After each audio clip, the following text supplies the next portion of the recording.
Humans are composed of and surrounded by trillions of microorganisms, some good, some bad. One such microorganism is a gram-positive coccus shaped bacteria, the Staphylococcus aureus.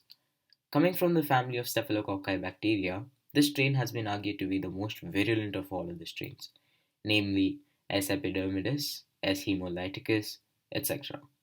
Research has unveiled so much information about this bacteria in terms of its structure, its virulence, its metabolism, and most importantly, the treatment of infectious diseases caused by this bacteria.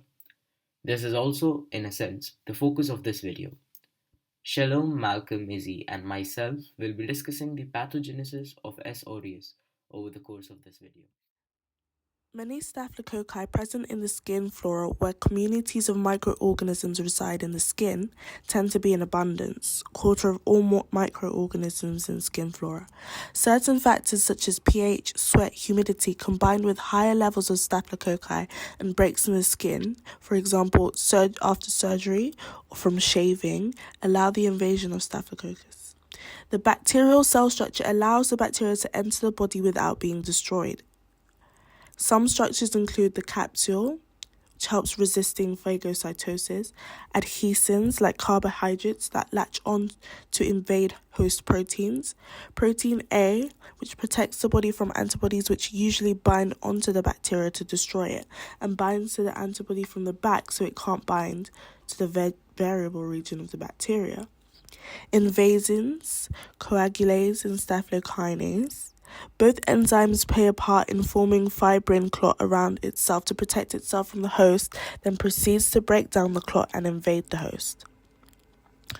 In terms of replication, by binary fission, a process by which bacteria divides and replicates, it divides into two identical cells, the DNA is copied, and the cell grows to accommodate all new features. The DNA strands separate, keep dividing into two different cells, happens in minutes compared to in eukaryote cells, which take a day.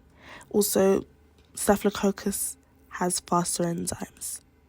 Resistance, metabolism and immune evasion. Staphylococci metabolism equips the pathogen with the fuel it needs for immune evasion. Firstly, it does this by making sure it can make its energy in different host environmental pressures. Innate host immune activation involves an increase in immune cell metabolism, which causes a different local environment. Oxygen and carbon sources like glucose are used up by host cells and so are less available for the bacteria. Therefore, the pathogen could best adapt by having multiple metabolic pathways involving a wide choice of metabolites at its disposal. A 2022 study by Choeri, Xu and Zhu compared methicillin-resistant Staphylococcus aureus, MRSA, with methicillin-sensitive SA, MSSA. The more virulent strain MRSA had significantly more metabolic pathways still available in anaerobic conditions. Additionally, in order to lower metabolic requirements, S. aureus activates expression of a phenotype called the small colony variant, or SCV. Its colony size is pinpoint, proficient in using fermentation for energy in stressed conditions, and conserves energy growing more slowly and producing less exotoxins, proteins. So counterintuitively, these exotoxin reductions allow it to persist longer in the host, as well as saving the cell energy. Producing little to no exotoxins also means less phagocyte attraction by chemotaxis.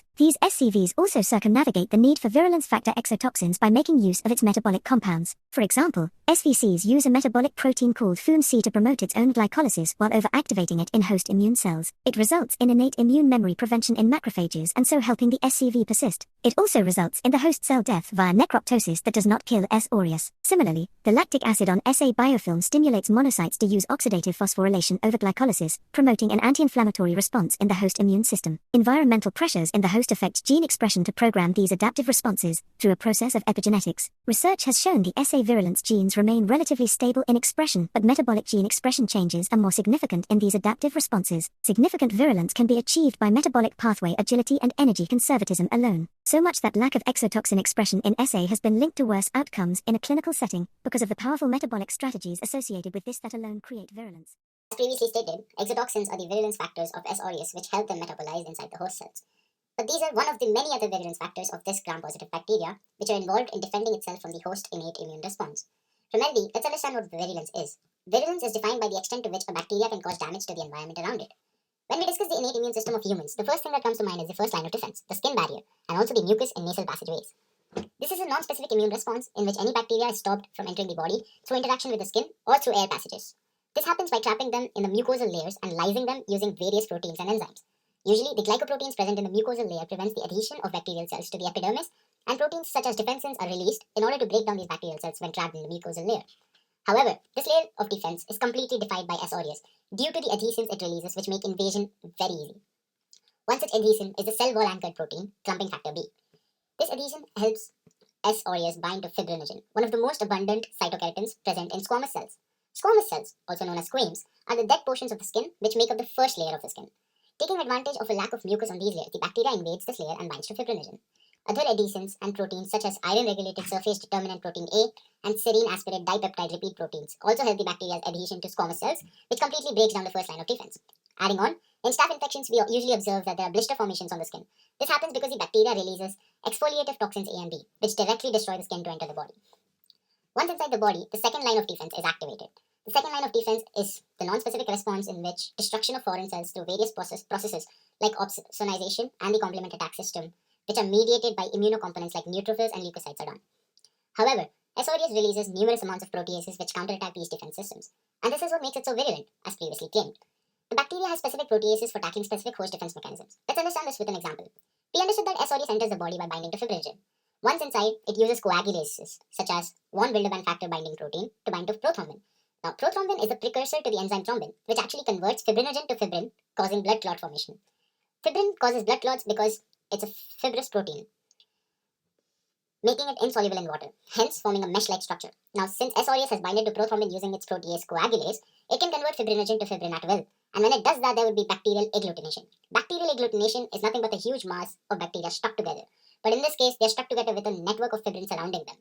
This network of fibrin basically avoids neutrophils and leukocytes from getting close to the bacteria for phagocytosis.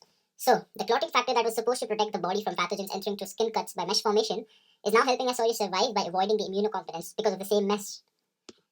This truly demonstrates how virulent the bacteria is, since its virulence factors manipulate the body's own defense mechanisms to survive and destroy the environment around it. This is simply one example. There are numerous other proteins targeted at systems like opsonization and the complement attack system, which make the virus survive for longer in the body and simultaneously cause more damage. Some of the proteases include aureolysin, V8 protease, epidermal leader peptide preprocessing serine protease, staphylokinase, etc. To sum it up, although the innate immune response of humans has strong mechanisms to prevent bacterial entry and infection, S. aureus has a stronger element, its virulence, which allows the bacteria to simply defy all defense mechanisms and destroy the internal environment.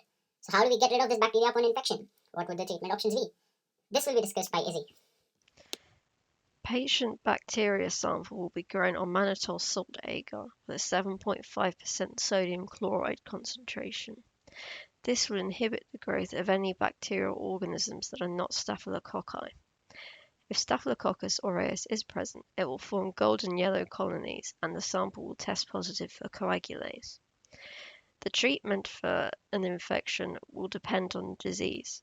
For example, bacteria that have caused toxic shock syndrome will need to undergo sensitivity testing, whereas impetigo can usually be treated with topical antibiotics. Currently, Staphylococcus aureus shows widespread resistance to penicillin, and there are some strains that are also methicillin resistant. To avoid the body's immune system, Staphylococcus aureus often hides in neutrophils. However, certain antibiotics can penetrate neutrophils and have a bacteriostatic effect on the bacteria. This will prevent them from reproducing and therefore slowing the spread of the infection.